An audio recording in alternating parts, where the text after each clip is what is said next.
Let's dig into the new LTL only workflow.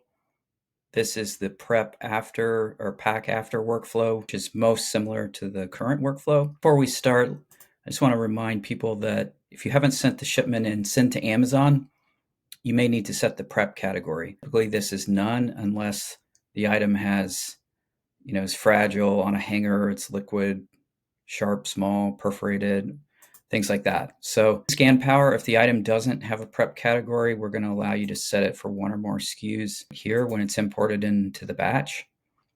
But if you've sent a few shipments using the new API, you shouldn't have to do that again. So back to what we call the 2B or pack later workflow. Everything is pretty much the same with how batches are structured in ScanPower. You can scan a UPC, an ASIN, an MSKU, even an FNSKU to list the item, set the quantity. Expiration date, if it needs one, is required in this step.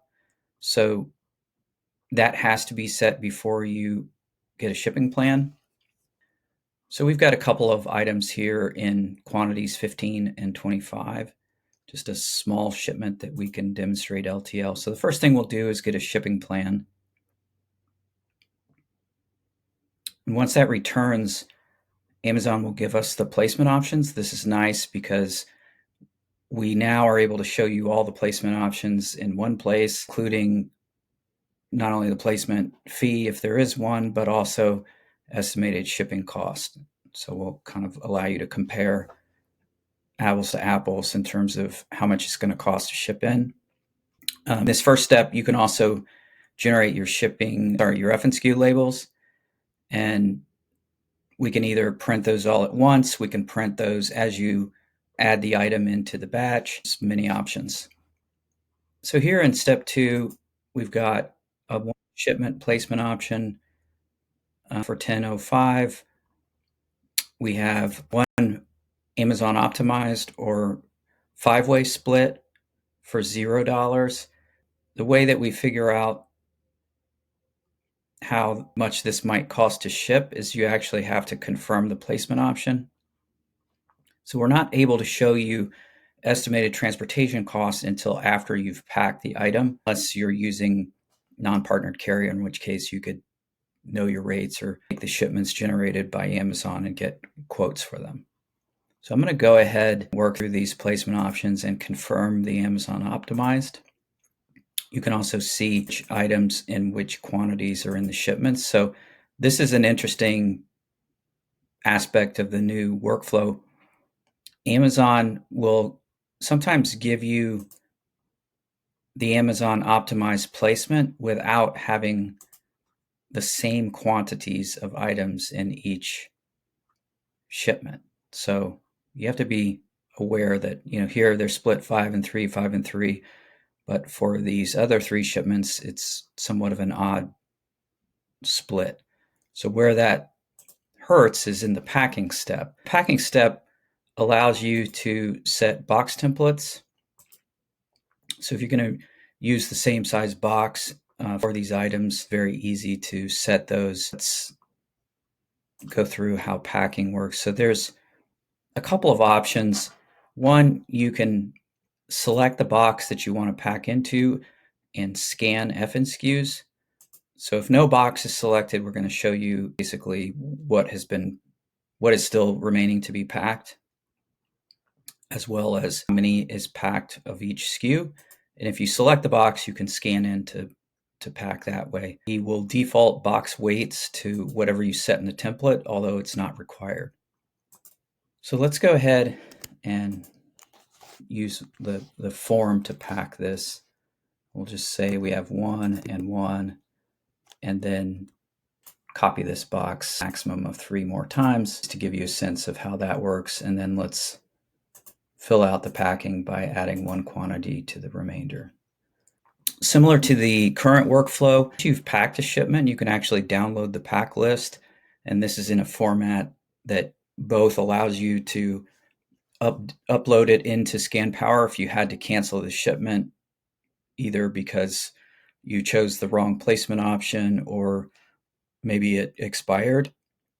So that's nice if you need to redo shipment, particularly in the pack first flow, because again, each step is sequential and Amazon limits the amount of changes you can make after the fact. So if you pack the items, choose a placement option, and then decide I want a different placement option, you actually have to go down and cancel the shipment plan, which is a real pain. So we're making it possible to both download and upload the packing information into ScanPower so that that can be reused. Let's just go ahead and pack these in a single box. Even though we're doing an LTL shipment, we're just trying to make it fast to show you the next part. So obviously if these were palletized, they'd be very, very small. So once everything's packed, you can then generate transportation options. Looks like we forgot one here.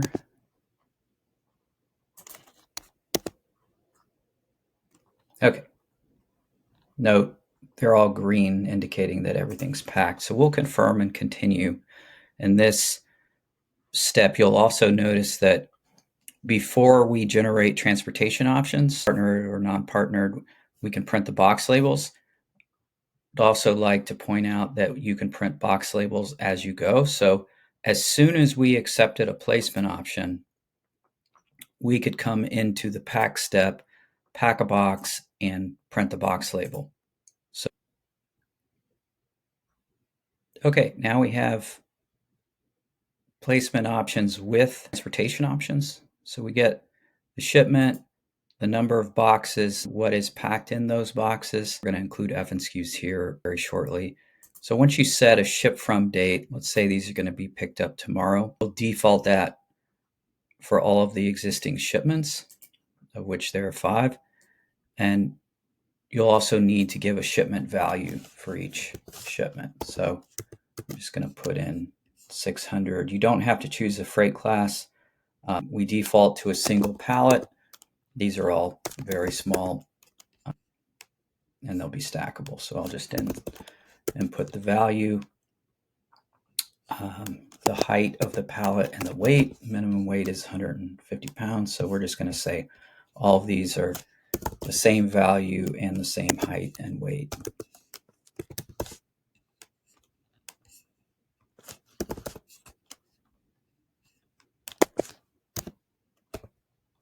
If you need to add additional pallets, Amazon isn't concerned with which boxes are on which pallets.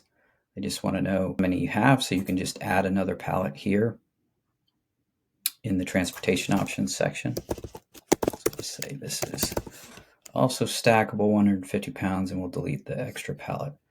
So when you generate the transportation options, that's when Amazon now returns, instead of a single partnered carrier, they might return multiple partnered LTL carriers. So that's nice. We'll give you an estimate. We'll sort those estimates from the least to the greatest amount. And then all you have to do is choose a delivery window.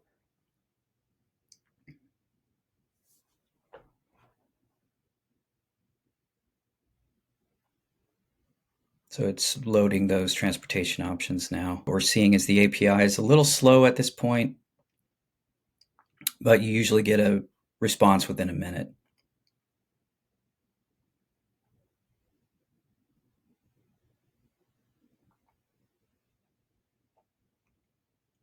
Obviously, the more shipments you have, the longer it takes.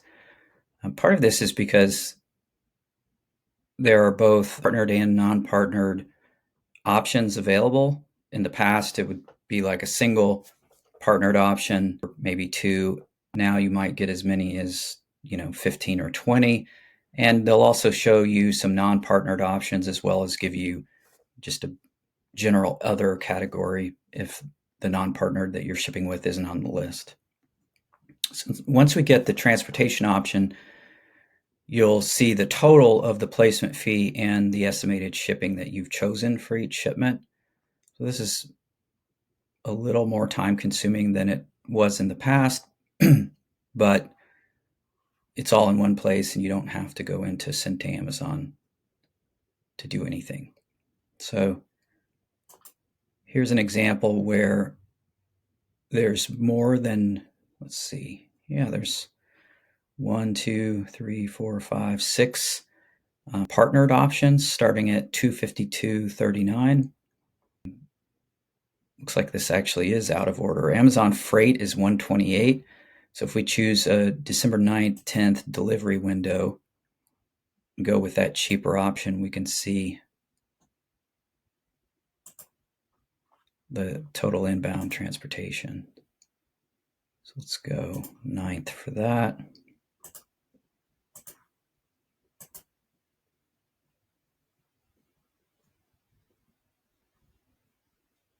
And 9th for that. So right now, for 5 shipments, all LTL, very minimal pallet size, we've got about a $640 shipping estimate. So again, we're giving you the option to print box labels here ahead of time. So I'm going to select 4x6 and just go ahead and generate these.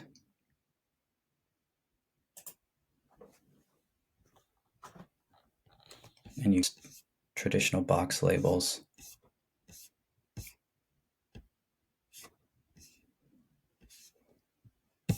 Now, one thing I will point out that if we confirm the shipping, we do only have 1 hour to cancel this plan. So canceling a plan now cancels the placement option, and it also cancels the transportation request that you've generated. And it's real important to do this within an hour. So I will point out here that in the box labels and the pallet labels are available to print. That's in step 5.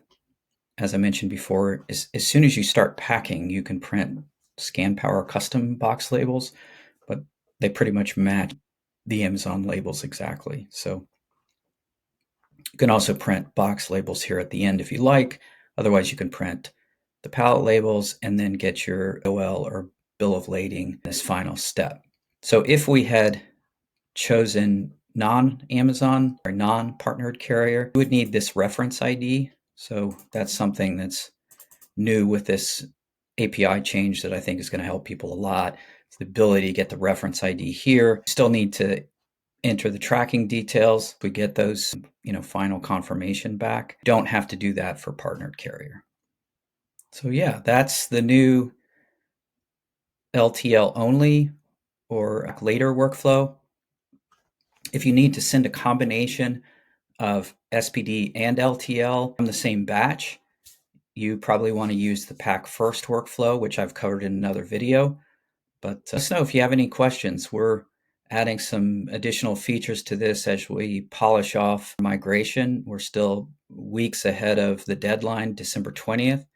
But if you have any questions about migrating to the new workflow or even integrating some of your other ERP or inventory management software, let us know. We have an API that can accomplish the same things that I've demoed in the video. So that may be helpful as well. Thanks a lot.